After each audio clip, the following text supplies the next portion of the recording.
Well, thank you. It's a pleasure to have you here and see you here. And I see a number of familiar faces, so I want to thank you especially for coming back for more. And tonight's presentation is on magic and the occult. And these are subjects that confuse and frighten lots of people. In fact, they're often associated with Satanism, which we'll talk about a little bit as well. What about witchcraft? What about esotericism, mysticism? What do all these things mean? I'm going to start by just saying, kind of briefly, what these things are, or how I'm going to define them for the purposes of this talk. By the way, as usual, I'm going to talk for about 45 minutes, and there'll be at least a half hour afterwards. So if you have any questions or comments, if you could hold them till then, that would be great. There was one of the most influential thinkers of the 20th century was a man named Ferdinand de Saussure. Saussure was a linguistics professor. He never wrote anything, but he wrote one of the most influential books of the 20th century.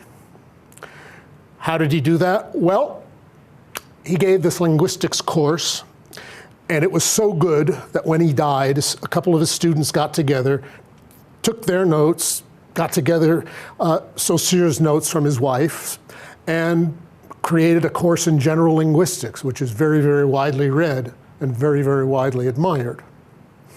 Now, Saussure said a lot of brilliant things, but probably the most brilliant thing he said is the one that, despite his reputation, has gone almost unnoticed.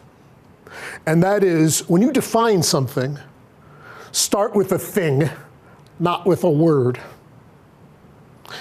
Defining words upon words upon words upon words is a fascinating academic exercise up to a point.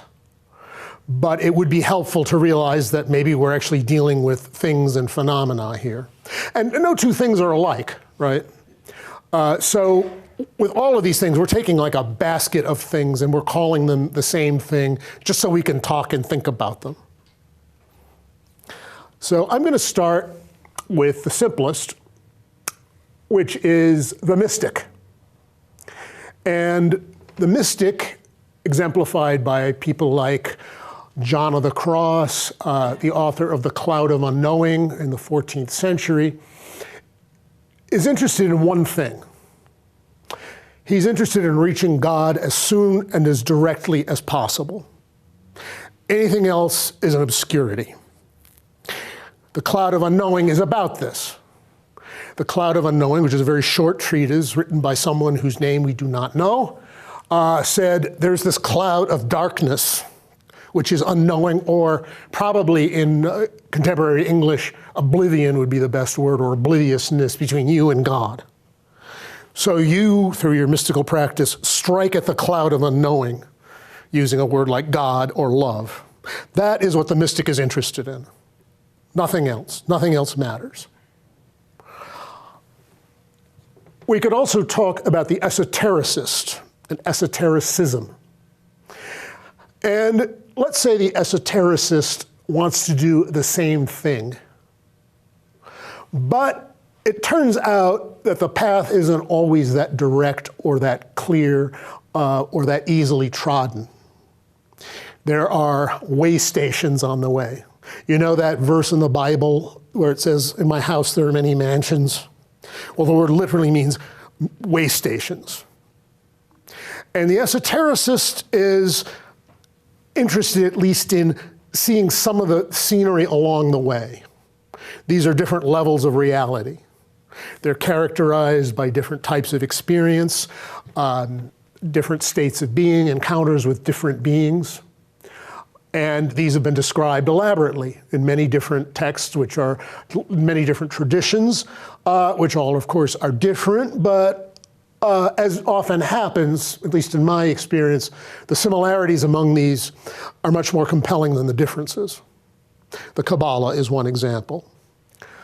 Saint Teresa of Avila is considered to be a mystic in the way I just described, but she wrote a book called Interior Castle, in which she's talking about this literally interior castle with deeper and deeper levels of spiritual penetration. So by the term I'm using, she's an esotericist. Now, all right, so you either want to get to God directly and not bother about anything else. That's the mystic.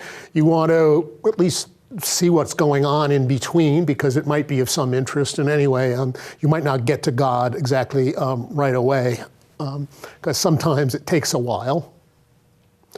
And then there's the occultist. And I'll define the occultist as someone who wants to use and interact with some of the forces and some of the things he learns along the way in order, well, to see what they're like, to do things with good or bad motives. That is the term I'm going to use, and those are the way I'm going to use those terms today. Now, the minute I said that, I have to add that this is not the way the terms are often used. I'm going to focus on the occult because, hey, that's what the subject is. But you'll see the occult is what? It's like Ouija boards, it's pentagrams, it's, you know, the typical concept of the occult is some kind of like scowling Satanist in a black robe, or some ditzy teenage girls in a Hollywood movie who do some kind of Wicca ritual and, oh my God, it works, you know, and then the house starts tipping over and the, knives are flying across the kitchen and stuff like that. And that's what is often equated with the occult, thanks to pop culture, tarot cards. Obviously, the tarot is a very long and intricate subject, and I've given a talk on that, which you can watch on YouTube. So I'm not going to talk about it here. But the occult, let us say, is the sphere of the magician. The magician or occultist, we can think of those terms as synonyms for tonight, wants to do something with all of these forces that are unseen, yet somehow have an impact on the world we see. And this kind of practice is universal. It is everywhere. It is done everywhere in all cultures, including, surprising to say, our own. Given that this is spread so widely, there has to be something in it. Often, like with primitive tribes, this kind of knowledge is considered to be the most important knowledge they have. And they go through elaborate rites and rituals to transmit this knowledge to the worthy of the younger generation, so it won't be lost. All the other knowledge is incidental. We're the opposite. This knowledge is worthless. It's all rubbish. It was all disproved by Mr. Science, 200 years ago, and we need not bother with it. Except somehow we know that that is not 100% the truth. So I'll talk a little bit about magic, and I'll tell you how it works according to two theories: the old theory and the new theory. The old theory is started before anyone began to count or think about time. It works through the intermediary of spirits. These are unseen entities with whom one can theoretically interact. Some of them are nice, some of them are not so nice, but if you kind of play your cards right, you can get them to do things for you. Or you can get them to do things to other people if that is your desire. As I say, this is an extraordinarily common belief.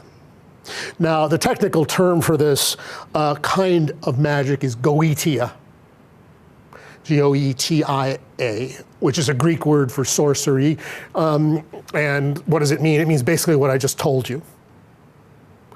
And a lot of these things are about conjuring up spirits. There was a famous Italian sculptor in the 16th century named Benvenuto Cellini, who wrote a very famous autobiography. And in it, he describes the time he makes contact with a Sicilian priest.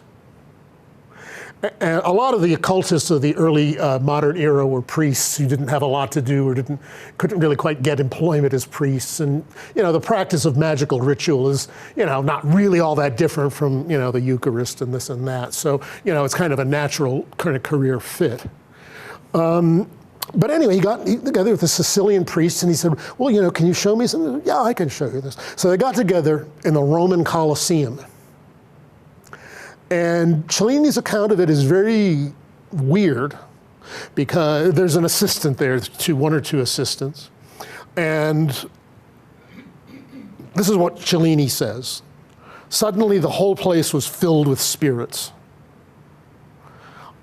The assistant was like shaking his hand. I thought he was going to, you know, drop the candle he was supposed to be holding. It was just absolutely terrifying.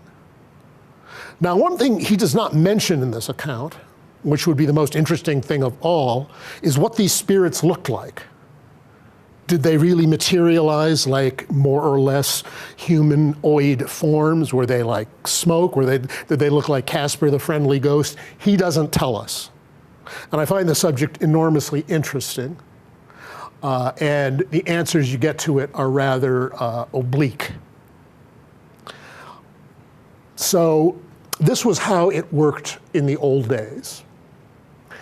I mean, well, still does. But in the 1850s, a Frenchman named Eliphas Lévy, actually who was he didn't quite make it to the priesthood because he decided he liked girls too much. You can see again the natural fit between priest and magus. Published a book called, well, in English is Doctrine and Ritual of High Magic. And Lévy's view of it was a little bit different than the old one. Lévy, in fact, did try to conjure up a spirit of two. I think he tried to conjure up the spirit of the Greek sage Apollonius of Tyana. But he had another angle on it too. And it's had to do with something called the astral light. Now the astral light, and those of you who are theosophists will notice that Madame Blavatsky uses this term. Well, where did she get it from? She got it from, among other people, Eliphas Lévy. And what is the astral life? Well, it's like matter, except it's not matter. It is such stuff as dreams are made on. That is to say,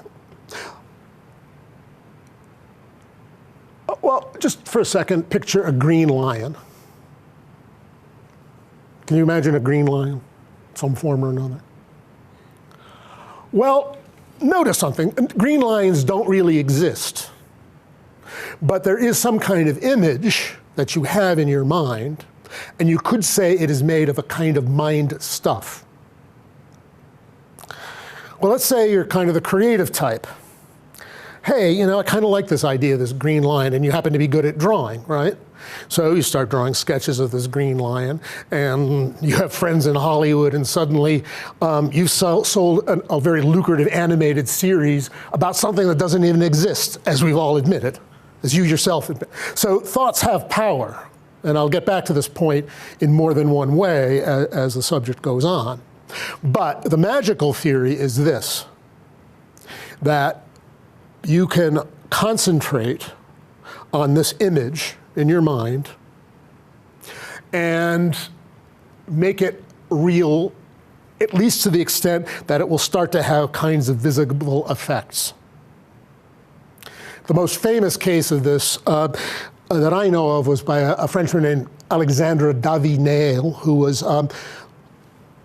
unlike any other European, and certainly any other European woman, managed to get into Tibet in the early part of the 20th century. Tibet was completely closed to outsiders. And somehow she got in and she started studying with these lamas and wrote books about what she learned, and she learned through practice. And one of these things was visualization. And one of these practices was visualization of a tulpa. And a tulpa is one of these thoughts that has, shall we say, manifested in material form, or apparently material form. And the form she concentrated on was that of a Tibetan monk. And eventually this monk really started to show up, or some kind of simulacrum of this monk. And this monk started to give her problems. He was kind of kind of a mischievous creation. It's a very common theme in magic that your creations kind of get out of whack. And I'll tell you another story or two about that before the night is done. So she had to go through the reverse process. She had to disassemble this tulpa she had created. And you know, the work doing that was harder than the work of creating him to begin with. Now that's an extreme case. Does that sort of thing happen in the West? Well, maybe, maybe not. Here's another story that's relevant, I think. There is a famous contemporary magus called Lon Milo Duquette. He lives in Southern California, and he's a Facebook friend of mine. He published a book called My Life with the Spirits, which tells this story. He was financially desperate, and he decided he was going to do a magical ritual to get out of this bad financial situation.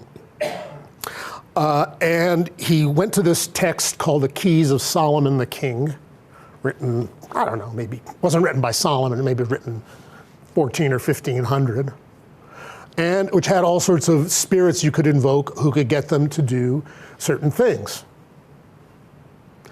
And he picked out this one that was a horse, or looked half the form of a horse. And he created this little mental image, and he sort of told it, you know, look, I want some results out of you in an hour. But as usual, something went wrong, and he forgot that he had this very, very, like, it was like cinnamon oil on his fingers, because you're always putting oils and rituals, and he put it in his eyes, and his eyes are like blinded. And he actually had this vision of this horse. Well, you know, he's going mad with this cinnamon oil in his eyes. Well, eventually he managed to get it out of his eyes. And sometime within an hour, this old friend of his showed up in this beat-up car whose floor had rotted out. The car was drivable, but it was no classic, let's put it that way. The guy said, you know, I'm just going to give you this car. And he took the car. Now he had a car, so he used it to get a job. And he got a job. He ended up 2 months later as manager, you know, wherever he got this job at, and on and on and on. So he actually got what he wanted at the cost of some burn to his eyes. But hey, that's not even the best part. You make up, one of these things is you make up a sigil. It's a magical symbol, kind of, you know, all sorts of shapes that represent this entity. And he had this thing, and the rule is you don't let this out of your possession, ever. Well, he decided that the best thing to do with this was to tape it inside a precious guitar of his, which of course he would never let out of his presence because he prized it too much. Unfortunately, he forgot about this. And he knew this guy who was very good at crafting guitars, and the guy said, you know, that's a beautiful guitar, it needs a little work, I'd be happy to do it for you in exchange for some music lessons. Of course, the guy found the sigil, and the guy thought, well, it's kind of interesting. When the guy delivered the guitar back, he was late, and he said, yeah, I was coming from the racetrack. And Duquette said, the racetrack? What are you doing at the racetrack? You're not interested in that stuff. You know, I went to the racetrack yesterday with my father, and these horses were so beautiful. I just wanted to love them. I just wanted to be a horse. And he became obsessively preoccupied with gambling on racing, horse racing. Remember, this entity had the shape of the horse? And the guy apparently ruined himself, you know, he just became a gambling addict, and so on, so on, so on, so on. So A, you can get these results. On the other hand, you can never quite count on not getting unwanted results. Why? Well, the old theory, these spirits do not want to serve you. You are compelling them. You were compelling them with all sorts of threats. You're hurling every name of God you've ever heard of, Hebrew, Latin, whatever, at them, and you were subduing them. So they are slaves, right? They're really not there for you. So they're going to try to get out, and they're going to try to sabotage your efforts. Arguably, this is what happened with Duquette's entity, the name of this entity is not coming to me at the moment, although it may come to me before the end of the talk. But let's look at it through the new theory. Let's say you're looking at it from the point of view of sculpting the astral light. You're making a shape in this stuff, and you're putting enough energy toward it, though it starts to have a kind of quasi-life of its own. If one person does it, might have something. The person has to have tremendous willpower.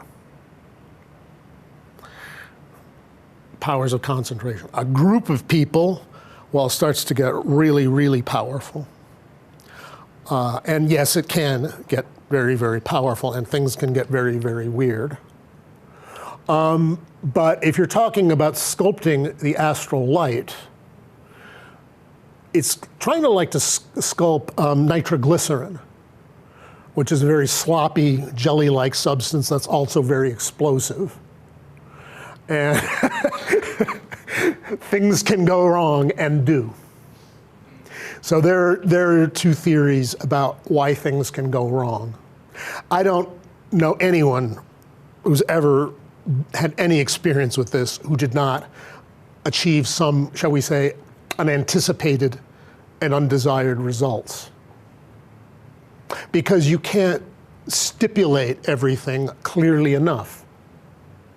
Here's yet another story. A woman I knew had a boyfriend who was trying to start a business.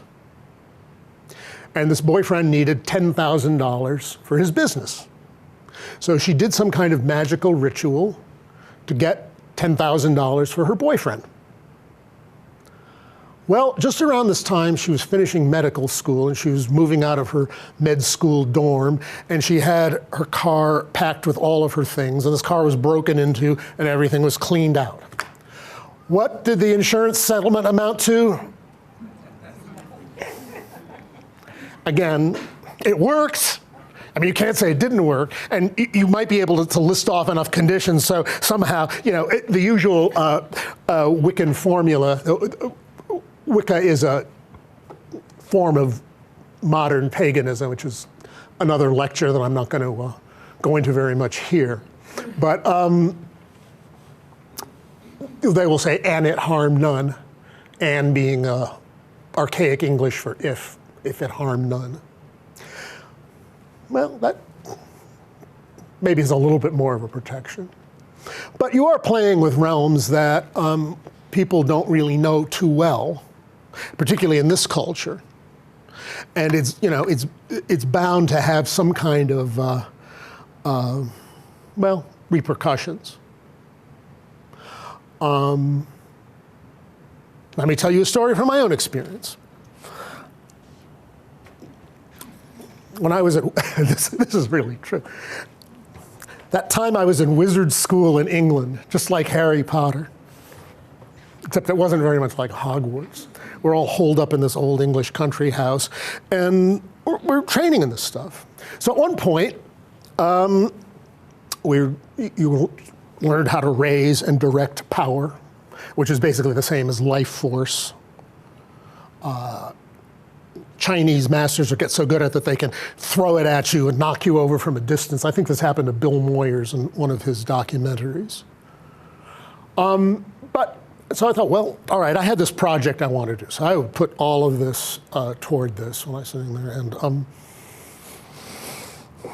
I could feel it then. I mean, it just didn't happen. It was the closest analogy I can give to it, if you don't mind my using that, is kind of like a premature ejaculation. It just sort of went, and nothing came of that project. It wasn't a particularly bad project. I mean, there was nothing, ridiculously, it just obviously wasn't the right project, and it wasn't going to happen.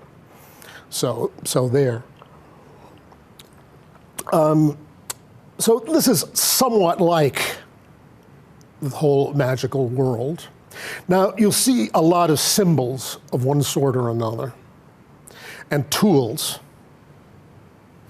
And you can ask what purpose they have. And if you go back to the idea that they have to do with focusing your mind, your attention, your will, and your energy, the tools are used to do that. How do they do that? Well, mind power, as everyone has said before, is very, very great. But what we understand to be mind power is really not particularly great at all. As in, I think I'm going to give up coffee for a few days. Yeah, does that work too well? Not always. It will work if a much greater part of the mind is involved. And classically, there are three parts of the mind. And we can call them the mind proper, part that thinks, the emotions, and part that handles your physical body, the part of your mind that handles your vital energy, which is by far the most powerful, and by far you have the least conscious access, which is good because you would probably just mess it up anyway. If you can focus all of these, you have a much better chance of attaining some result. Now, this lower part of the mind, this physical part of the mind, the Hawaiians call it the unihi pili, which means just what I just told you, is very, very powerful. It has the mind of a 2-year-old, because this part is the mind, and it responds very strongly to sensory stimuli. It kind of only understands sensory stimuli, or understands them better than anything else. So if your action, your intention, is accompanied by a ritual, something for this part of the mind to do, it has that much force. And the more it concentrates on it, the more it has to do, the odds get so much better. And that is, in a sense, the secret not only of magic, but all ritual. All ritual is designed to appeal to this. Oh, by the way, this unihi pili is kind of like your dog in that it is very routine. It likes routines. It's very comfortable with routines, and gets into routines very easily. Does this explain why ritual suddenly often becomes incredibly automatic and mindless? Because that part of the mind is just doing it over and over again. This part disengages, and again, you have nothing. That's when ritual, like religious ritual, for example, becomes empty, and when people begin to lose interest in it. It's all mechanical. There's very little emotional or mental involvement in it. But if you can get all these three things involved, and that's what many of these things are intended to do, many of these systems and practices, you might be able to get something. Now, there is another thing that is rarely noticed or observed in this whole account. A lot of what I've said is reasonably common knowledge. But what I'm about to say is not. The mind is very powerful. The collective mind is very, very powerful. The collective mind is much, much more powerful, of course, than any individual mind.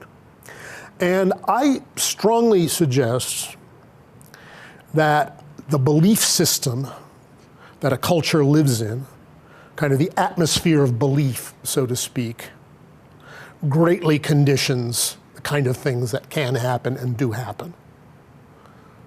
This is a really bizarre thing to say, but in West Africa, if you read accounts of West Africa, people there live in a forest of spirits. There are all sorts of spirits, blamed rightly or wrongly for all sorts of things. That is their world, and in that context, it is real. We live in a very mechanized, automated, materialistic society. So we take that sort of thing a lot less seriously, so that kind of sense is much less pervasive.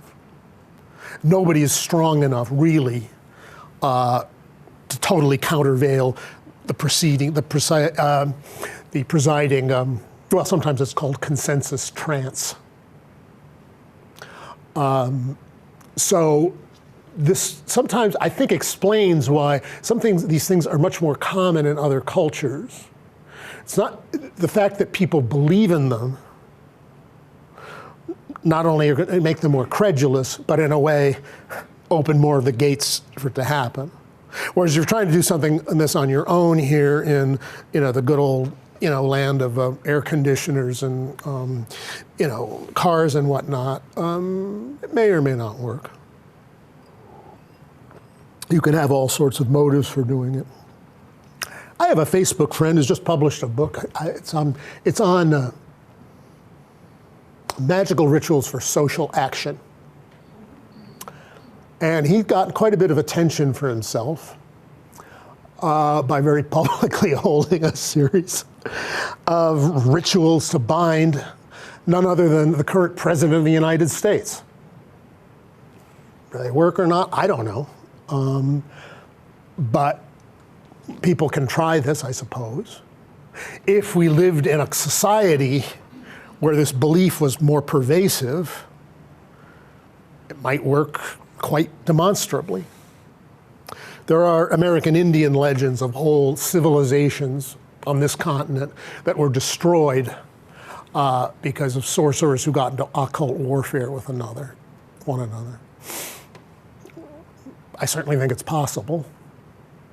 The content of our beliefs, the things that we believe routinely, are not really very common. They are a very new phenomenon in history. And to go back not very long ago and not very far away, the world of spirits, the world of magic was much, much more real. Belief imposes a certain power.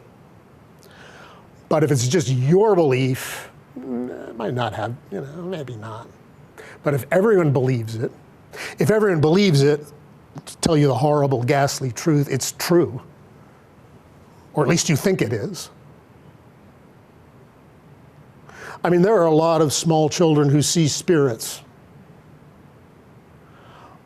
What happens to them in this culture? If they're lucky, their parents say, that's nonsense, there's no such thing, and they stop seeing them. If they're not lucky, they're diagnosed as crazy and get stuffed with all sorts of medicines, and let's not get into that. But you're just told you don't see these things. They don't exist, so you stop seeing them. And you all know children are much, much more suggestible than adults are. The whole process, some have theorized about raising children and socializing them is a practice of hypnotic indoctrination,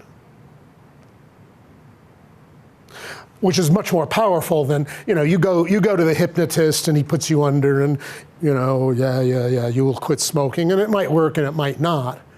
But, this is an adult, in a half-hour session. We're talking about a child who's totally unformed, who's totally brought up within a given culture, and that is its reality. One might say, to adapt a certain traditional saying, it takes a village to hypnotize a child. And we are all, in a sense, living in this consensus trance in some sort of way. And one reason people go to things like events like this is that, well, maybe there's something around and maybe we should at least try to see it, even if it's rather difficult or rather vaguely imagined to us. So that context of belief, I think, is very, very important in the world of magic. Now, I can't avoid, nor should I think, avoid talking about magic and the occult without talking about Satanism, because this too has an enormous range of meanings. An Italian scholar named Massimo Introvigne wrote a 600-page history of Satanism from the 16th century to today. Actually, I reviewed it on my blog. So if you just Google Richard Smoley blog, you can read it. Fascinating book, obviously a huge number of weird stories. What is the principle of it? Well, if you pray to God for certain things and God doesn't give them to you for whatever reasons best known to himself, maybe you can go to the shop across the street. Maybe you'll get better results there. Strangely enough, Satanism in its modern form, according to Introvigne, got its start at the court of Louis XIV at Versailles. And it just seemed, according to him, it was just sort of like another fun vice that the aristocracy got into because they were sick of all their other vices and sort of caught on. But in any case, maybe you can get some help from the other side. The devil will give you power theoretically that God will not give you. This is the basis of the legend of Faust. Faust sells his soul to the devil and gets everything. In Goethe's version of Faust, it's a little different, but the classic one is he sells his soul and gets hauled off, at a certain hour of midnight. Marlowe's tragedy, Dr. Faustus, is the most famous version of that. So you bind yourself to these spirits. Bernard Shaw wrote a play called The Devil's Disciple, which is a very witty play, and it's set in Puritan New England. And there's one character who's the devil's disciple, hence the name. And he's, of course, the only likable character in the entire play. All the others are like these totally humorless, hypocritical Puritans. And, they ask this guy, why are you the devil's disciple? Well, look, if this is what God's disciples are like, I think I'll stand up for the other party. And there is, an element of that in a lot of Satanism, the idea of revolt against hypocrisy, against, the excesses of religion. In its most best-known form in America today, there was a man named Anton LaVey who started the Church of Satan in the 1966. And he really did his best to do the Hollywood, he had shaved his head and he had a sharp Van Dyke beard. And he had a house in San Francisco that was painted black. He even had a Satan mobile, which rather comically was a VW Beetle. And he wrote a book called The Satanic Bible, which was very, very influential. Where did he get his ideas from? Well, Satan, he said, is about self-satisfaction, self-fulfillment, self-realization. Hell with other people. Just assert yourself in the world. Become yourself. Become a master. It sounds a little like Nietzsche. It sounds a little like Ayn Rand. And Introvigne, the man I told you about earlier, said that one of the chief influences on Anton Szandor LaVey was, in fact, Ayn Rand. So there you have Ayn Rand, the doyen of the Church of Satan on the one hand, Alan Greenspan, head of the Federal Reserve on the other, because he was also a disciple of Ayn Rand's. It's like, this is just like a paranoid theorist, just dream come true. But it is about, self-realization, self-actualization. Of course, the number of Satanists are very small. Are there other cults that will do all sorts of bad things? Probably. Because when you're dealing with a human race, you have to assume, as a rule, that if you can think of it, no matter how beautiful or how ghastly or horrifying it is, somebody's tried it. Maybe even does it regularly.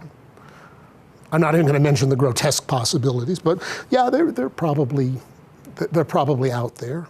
There's also a lot of legend. Of course, people who see kind of diabolical influence everywhere are not really to be taken seriously, unless you take a very metaphysical view of it, that the self-aggrandizing ego is the devil. The devil is the personification of the selfish, self-aggrandizing ego in all of us. In that case, yeah, he's pretty much everywhere. He's pretty much at the wheel. I need not cite examples. So anyway, that's a little bit about it.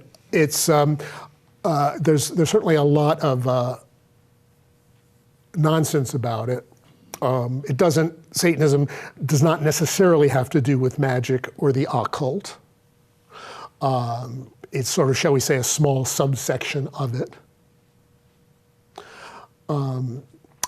People will say the pentagram is a symbol of evil. What does the pentagram mean? Well, in its basic form, the pentagram means this, right?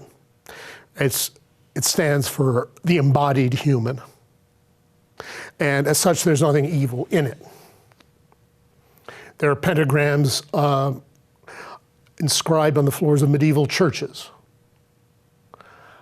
How did it become a symbol of evil? Well, sometimes the inverted pentagram can be associated with, shall we say, malevolent forces. Why? Well, it's an inversion of that, which means, in a practical sense, this is not doing your thinking for you, this is. That tells you a lot, doesn't it? So that, and the whole question is, can you do magic in an ethically responsible way? Now, here's the line. Black magic, certainly includes things done for malevolent ends, like trying to put a death curse on someone, or trying to get someone to fall in love with you who doesn't really, isn't too interested in it. Yeah, that's going to work out really well. So it's magic with a selfish or malevolent motive. And white magic, by this description, is magic performed with selfless, higher, pure motives. Okay? And I believe it's said, by some of the early theosophists, you should only attempt to perform magic if your motives are completely pure. Well, nobody's motives are completely pure. Absolutely zero. Mine, not yours, not anybody's.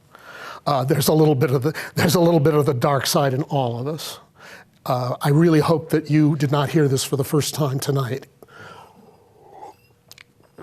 In fact, if you think your motives are completely pure, totally disinterested, you're really above it, that's when you're really screwed. And that, of course, that starts to include the craziest and most dangerous people in the history of the world. So, you can have pure motives, yeah? It's going to be a long time. So I think we all have to assume that there are mixed motives. I think it would be not a bad idea to avoid doing that would harm anybody or force anybody to do something against their will. In terms of doing things for oneself, I go back to that story about the car that got broken into. I mean, I'm talking about personal experience myself. Yeah, that can kind of work, but in a funny sort of way, it always backfires on you. And either you got what you wanted, and it really was kind of awful, or kind of went bad in some sort of way. It's sort of a little better to try to work in a somewhat more natural way with the will of the universe, in my opinion. So anyway, that's it. Now, does magic have anything to do? What does the kind of magic I'm talking about have to do with the kind of magic you see on stage? Obviously, there's a difference. Now, stage magic, sleight of hand magic, was originally invented to fool people into thinking that the occult magic worked. Nobody started going to see magical. They said a real occultist, and this occultist learned how to do all sorts of fantastic things, which you can see in any magic act today. And people say, wow, how did he do that? I do remain of the opinion that the line between ritual magic and sleight of hand magic is not as rigid as many people would like to think. And the reason for this goes to human to diversion and human suggestibility. Now, I don't know how to perform a single magic trick, but I know from everything I've read and everything I've ever heard from anyone who knew anything, that diversion of attention is the most important thing. You have them looking here while you're doing something here. That's how it works, theoretically. And human suggestibility is also a great part of it. Humans are very suggestible.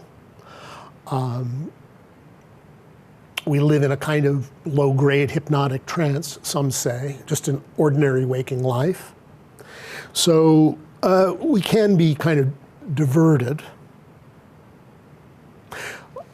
I often think about, the act of disappearing. Can you make yourself invisible? Well, the standard concept of that is that you just kind of vanish in the way, like Samantha in Bewitched.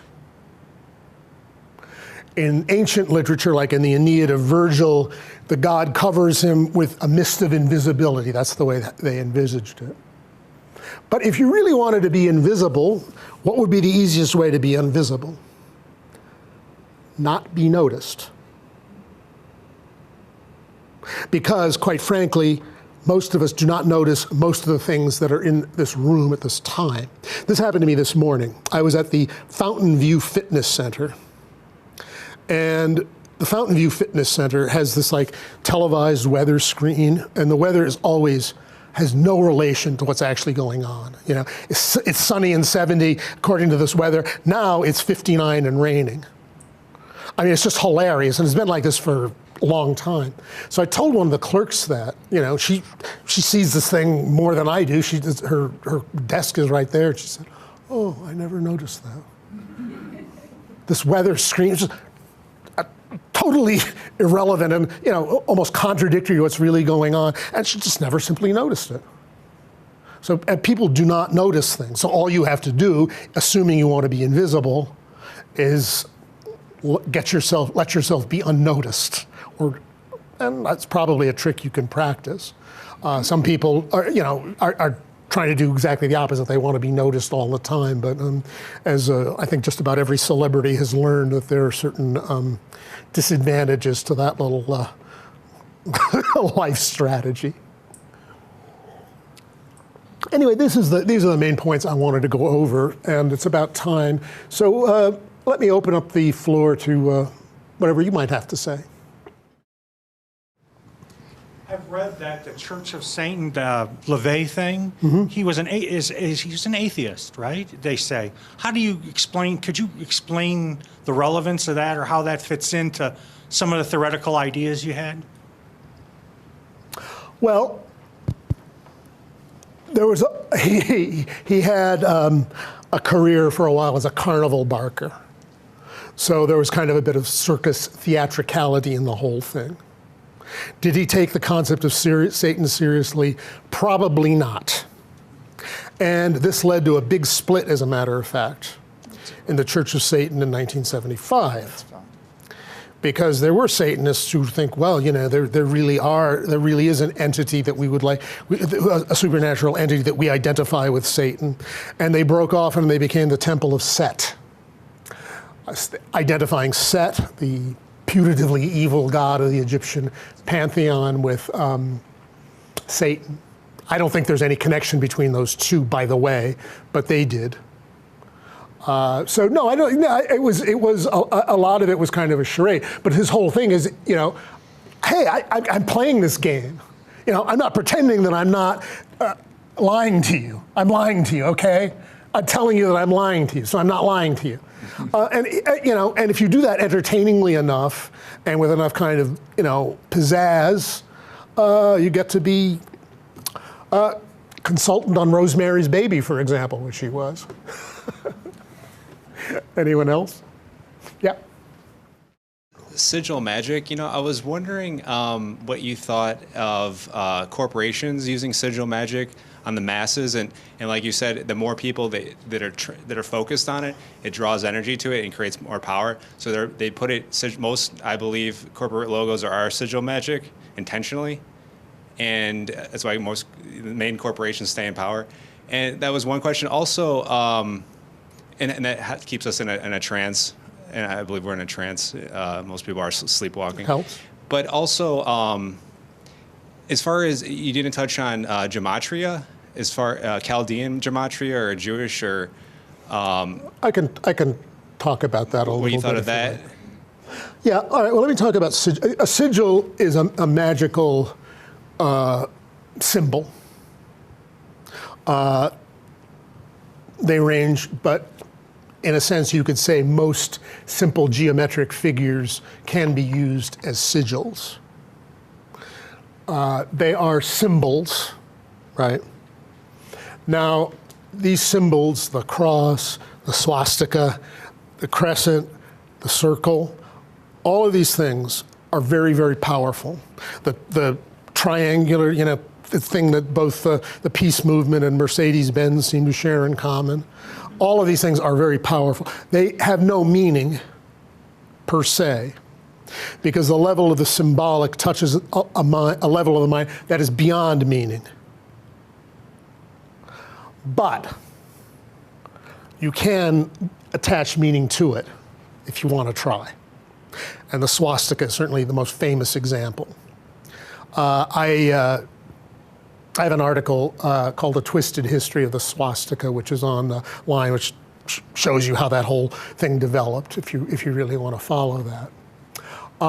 So yes, in a sense, that's true. Now, the only part that I question, I really do not know the answer to this, is yes, corporations put all sorts of things, and to what extent is this conscious?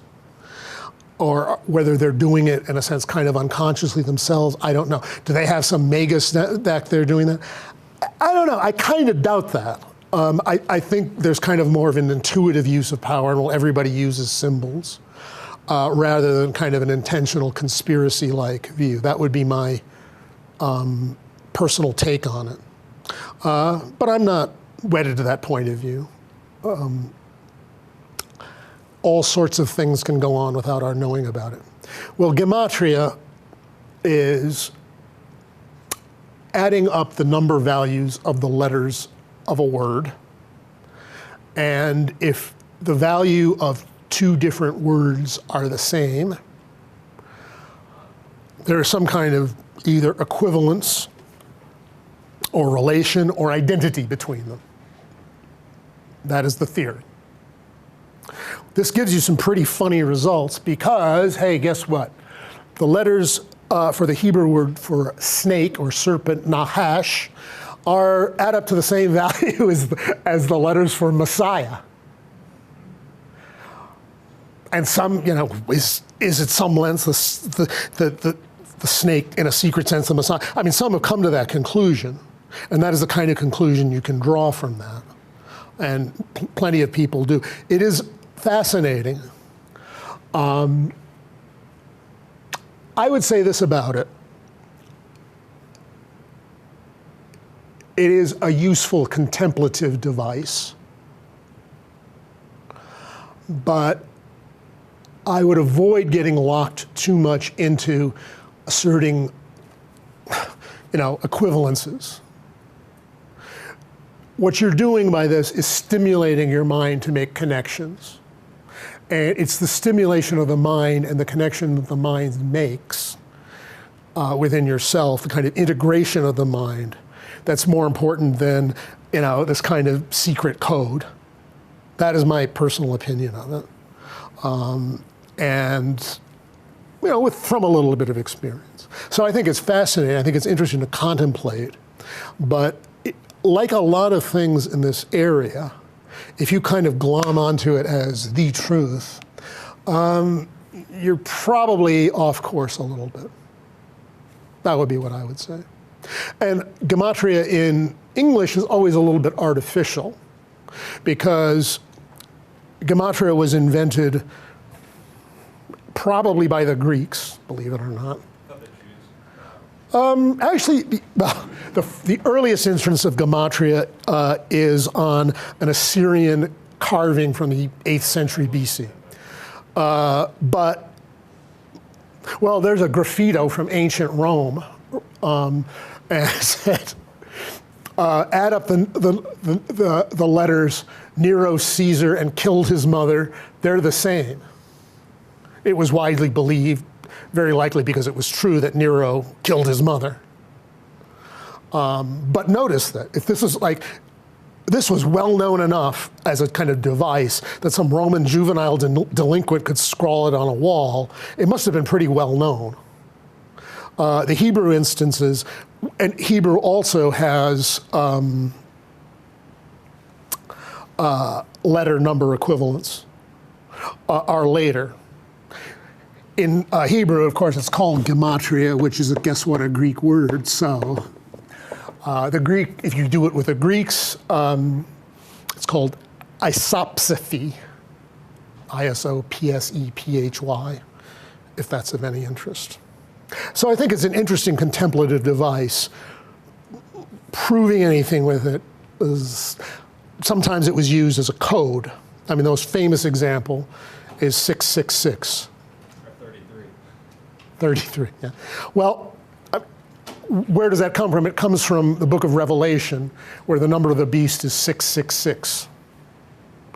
And when I was a kid, there was a building on Fifth Avenue in New York. It had the word 666 written on it, quite proudly. In fact, my parents took me to dinner at the roof, the restaurant on the roof, top of the sixes. I don't think they can do that anymore. Oh, they do it everywhere. I see 666 everywhere. But I think Stofers, who had the company that had top of the sixes, maybe not quite using that motif quite the same way, although it's much more common now. But the most common theory, or the meaning of that, is that 666 in Aramaic letters is the numbers of the letters of Nero Caesar, who, by just about everyone's account, was an extremely bad man. That is the most common explanation for that. I mean, you will see many, many, many, many more. So how would that work? Well, if you're a Christian writing in the first century, you don't really want to have anything down on paper saying, the emperor is a murderous beast. You allude to it in that kind of way. The Jews did it very often. For example, in a lot of the Talmudic and Kabbalistic literature, it will talk about Edom, which in the Bible was the nation that descended from Jacob's big brother Esau. And all the bad things are going to happen to Edom. Well, in the time of the rabbis, there was no Edom left. That nation had vanished. It was always an allusion to Rome. And once the Roman Empire fell, it was an allusion to the Roman Church. So when they talk about Edom in a lot of medieval Jewish texts, they're talking about the Catholic Church for similar reasons. Well, we're just talking about you. We're not talking about your horribly vicious totalitarian organization. There's a question from someone who wrote in. You've spoken quite a bit about dark magic. What about white magic, the work of the disciple? Through present-day mantrams, meditation, intentions, dedication, and group work, white magic gives humanity hope. Mm-hmm. I agree with that. All right. Here, if you want to do it. I really got this email on me today. Evidently, no less an entity than the Pope has asked everybody at 1 p.m. tomorrow local time to take a minute and concentrate on peace. I mean, I really got this message today. So the idea is not unlike, would he call it white magic? Probably not. But it is a form of white magic. Everybody's trying to get together to visualize something that presumably is more desirable than strife. And then the question is, will it have palpable effects?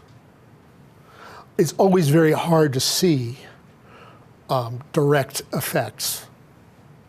And it is often said, if you're doing a magical ritual, have it be over and don't look for results. It is what it is. It will accomplish what it accomplishes. Similarly, if you're going to do this tomorrow, why not? All right, I did this. I meditated on peace for a minute, just the way I was supposed to, hope other people did. And then you don't go rooting around in the newspapers looking to see if there's more peace than there was on Thursday. You know what I mean? That leads into my question. I was curious how prayer and intention may be a big part of why magic works. Or can you just, I have used the power of intention a lot to create things in my life or manifest things. So how does that fit in with magic? The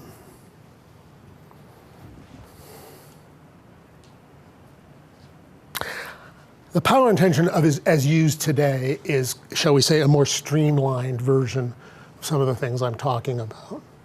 It's the power of intention is generally seen as a mental act, although it's not accompanied by ritual practices or anything like it. It's just generally thought of as an act of mental will. So in a sense, it's the same principle, but theoretically more streamlined form. Why is that way? Because we live in a streamlined technical society, and we don't believe in all the shrouds and the wands and all that sort of thing, except in the movies. So that is, in a sense, it's the same principle. It's just updated. I mean, prayer, petitionary prayer, is, well, the most famous definition. Distinction was made by J.G. Fraser in a book called The Golden Bough, a classic study of this sort of thing. And his theory was that magic is kind of a primitive version of science. That is to say, it's operative. You do X, Y, and Z, X, Y, and then A, B, C will happen. It's operational. Fraser said, and I'm not sure he's right, that religion came when people realized that magic didn't work. So instead of trying to compel the gods by magic, you had to ask them nicely now. That is his theory, and it's been a very influential one. I think for various reasons, no, it's not quite that simple. I mean, he was in a height of a rational, that book was originally published in 1890, and that was kind of the height of rationalism and reductionism. In some ways worse than it is now. But you could say that petitionary prayer is asking God for something. Working with the power of intention of the will is trying to make something happen. Obviously, plenty of people have tried both, and whatever works, as long as you can keep from doing too much damage to yourself or anybody else, probably okay. The, different rituals and things is more empowering to that intention? Do you think that's what I'm wondering. What, does it add something, or is the power of intention as powerful? I would say it's a matter of, in some ways it's just simply a matter of taste.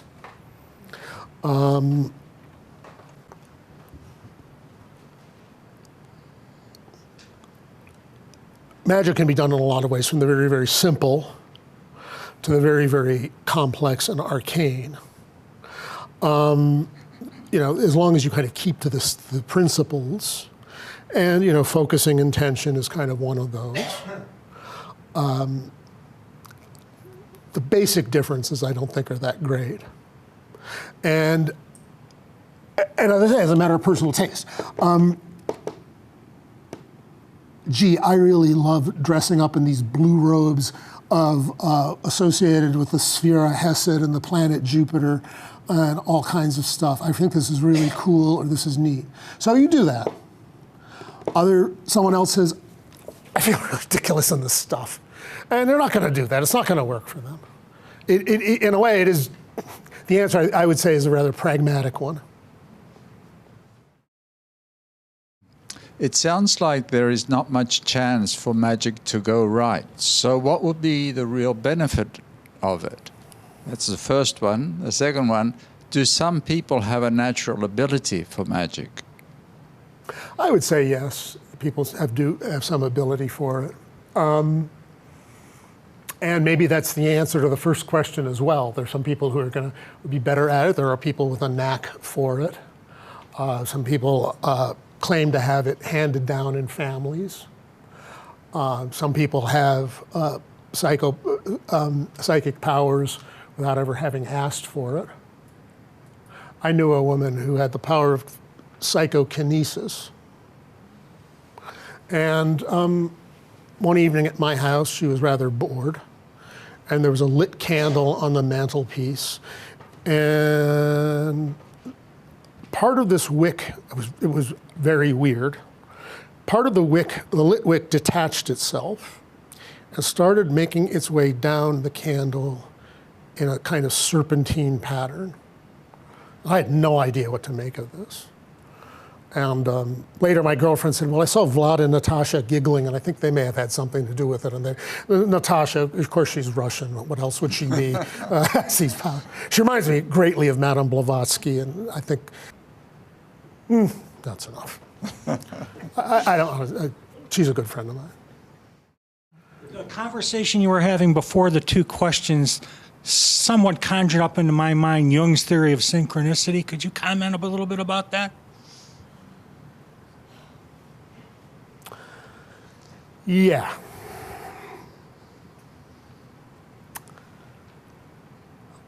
It's complicated. For one thing, he didn't define it exactly honestly, because he defined it, that's the subtitle of his book, an acausal connecting principle. That is, two events happen that are very similar, that one does not seem to cause the other. But that's not really what he's saying. He's saying that there is a hidden cause, an occult cause in the psyche, in the collective unconscious that's causing both. So it's really not very honest of him to say it's acausal. But again, the principle is the same. Something in the psyche manifests in the physical world in two apparently quite different ways. And the most famous example that Jung himself cited was his patient had a very powerful dream for her involving an Egyptian scarab beetle. And while she was telling him about this in his office, this beetle starts rapping on the trying to get in the window. And he recognized the beetle. It wasn't an Egyptian scarab beetle because this was Switzerland, but it was the closest thing you could get in Switzerland to an Egyptian scarab beetle. So, in his view, that this was a meaningful coincidence, and presumably there would have been some event in the psyche, collective or personal, that somehow triggered this off. So again, but the thing is, and the problem with Jung's stuff is he always had to cling to a scientific framework or persona. I mean, his doctoral dissertation was on the psychic phenomena associated with his cousin. And of course, he didn't describe her as his cousin, this young woman, E.S. or whatever her name was. But he was always fascinated in it. But since this is taboo in scientific circles then and now, he had to muss it up a little bit. Yeah, like the power intention, you were saying that some magic was used against Trump. Actually, there was also, why it probably didn't work is because there was actually over 1,000 sorcerers actually for Trump, and this is well known on YouTube, that they were using something called mimetic magic. I don't know if you've heard of it. It's a new form of magic, actually. Internet magic, basically, where you're creating basically sigil images. They go into people's minds and subconsciously usually, but also consciously, and using as a meme, like a meme. I don't know if you're familiar with the meme. Using that as a form of magic, and if you look up mimetic magic or meme magic, I'm sorry, It's pretty interesting, and as far as that's why I think actually, and Trump is probably actually aware of this magic, and he's actually it's actually they're using. Have you heard of Kek, the Egyptian frog god, who brings the sun out of the earth every morning? How do you? Kek, K-E. Oh, you mean in the Egyptian myth? The Egyptian frog god. Actually, he's also associated with guess what? The scarab beetle. Not sure. He's a hermaphrodite. The sun is associated with the scarab beetle in Egyptian. It may also well have been the frog. It's not very popular. There's some images of Kek as a humanoid with a frog head.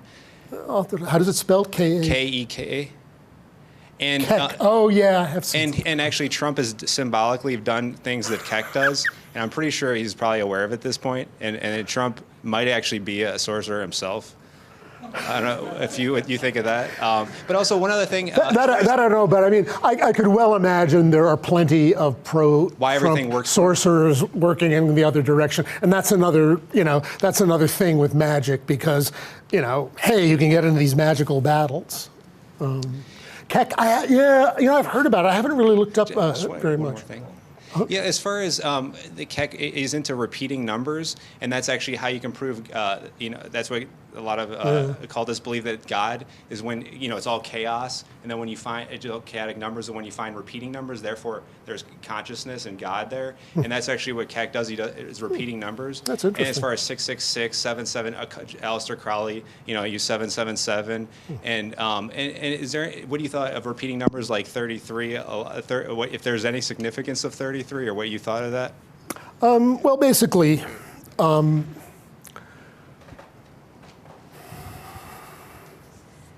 And this is something that nobody really knows very much about, period. But we all know a very basic fact, which is that the mind structures reality. We do not see what's out there, whatever that is. We see it within the realm of certain mental structures. The person who figured this out and became considered one of the world's great philosophers because of it was Immanuel Kant. This is what he's saying in his rather rotund way. So, you're always seeing, you pick out patterns and the mind does it. And it's a little tricky to say, is it out there? Is the mind creating it? This is perhaps not quite relevant, but I was recently looking at The Flower of Life Materials by one Drunvalo Melchizedek, a copy of which I bought at none other than the Quest bookshop, which I urge you all to visit frequently, and on and on. But he has this kind of pattern in which the world is allegedly constructed. Now, and if you think about it, like for example, in certain psychedelic experiences, you start to see patterns of this sort. And then you find yourself asking, well, is this the kind of grid work on which the world out there is constructed? Or is this the grid work in my mind that I'm using to construct the world? So I don't think anybody knows the answer to that. I think all sorts of people pretend to know the answer, and I think that is as big a mystery as there is out there. I have a very different kind of question. Mm-hmm.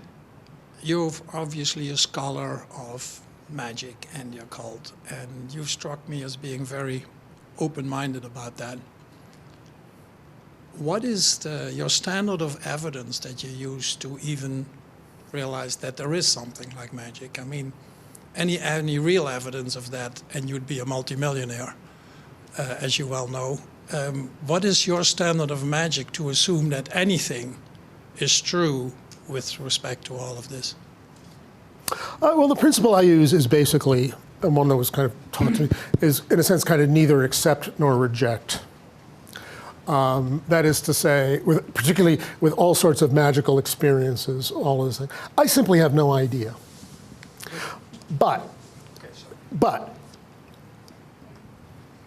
the whole skeptical debunking attitude is not as skeptical as it would like to appear, because it is often just assuming that there is this really rather finite construct called physical reality, and that anything that violates this somehow just doesn't exist. And I don't think the evidence for that is very good at all. I think there's just a baskets of evidence.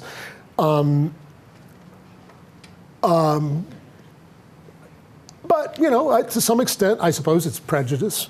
But I have to say that most of the people I've known who dismiss it, you know, are dismissing it as much out of prejudice as anything else. I have to vehemently disagree. Sorry, I have to vehemently disagree there. I don't know if you've read the rules of, for instance, Amsterdam University or Amsterdam University has this $1 million prize. Harvard has this $1 million prize. Munich University has a $1 million prize.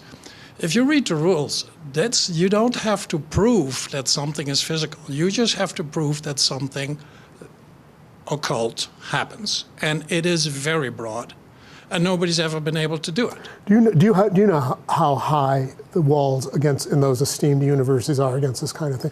Do you know how? Yes, I do, because I don't think you do. I've been part of the committees who evaluate that. Yes, I do know. You can walk in there now. A very good example that you gave early on in your lecture that struck me, that these Chinese masters can knock somebody over with their mental energy. If they can do as much as turn a page, they're multimillionaires. Just do it in controlled circumstances. And that controlled circumstances could be in a Chinese temple. Yeah, it's not like you have to come to a lab in Amsterdam. So, no, I vehemently disagree because I know those rules. And I'm always struck with if anything magical is true, why aren't you a multimillionaire? Your friend who can do telekinesis. Walk in, do the trick with the candle, walk out a multimillionaire.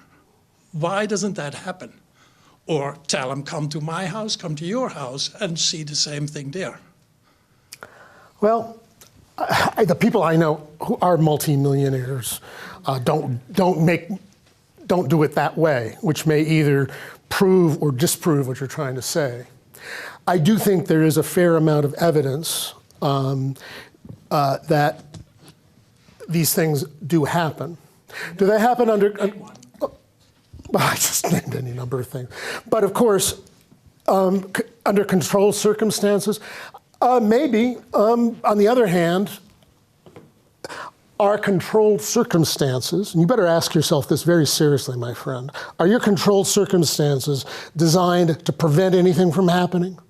Oh, by the way, it doesn't work. This is not like science of the conventional sort, Herr Doctor, because in science of the conventional sort,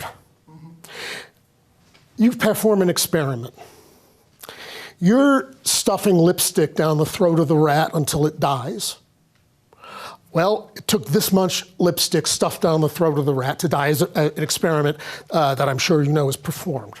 Well, okay, it takes this number of milligrams per kilograms of body weight to kill a rat with lipstick. Your mood has nothing to do with that. Absolutely nothing. Your mental state as a researcher has nothing to do with that. Zero. When you're dealing with a mind, the mental state of everybody involved is affected. So there's no controlled circumstances in the way that you would like to suppose. That is my answer. We all understand that we all have emotion and a range of emotion, but in what sort of experiment would you prove that your emotion is the exact same as mine? They may be the same flavor, but they cannot be determined as the same. And I think that in this situation, when the conditions are right and everything aligns, things can happen that we can't control or that we cannot necessarily see or name. Yeah, I mean, just to add one thing, I mean, you know, there is a lot of parapsychological research that has been done. And a lot of it has been debunked. There isn't a single one. No, actually, that's not my understanding. My understanding is that there are statistically significant evidences in favor of all of these things. We're actually talking now about evidence, and you know, your evidence is very likely different from mine, and what you've read is very different, or theoretically know is very different from mine, and we're not going to settle that here.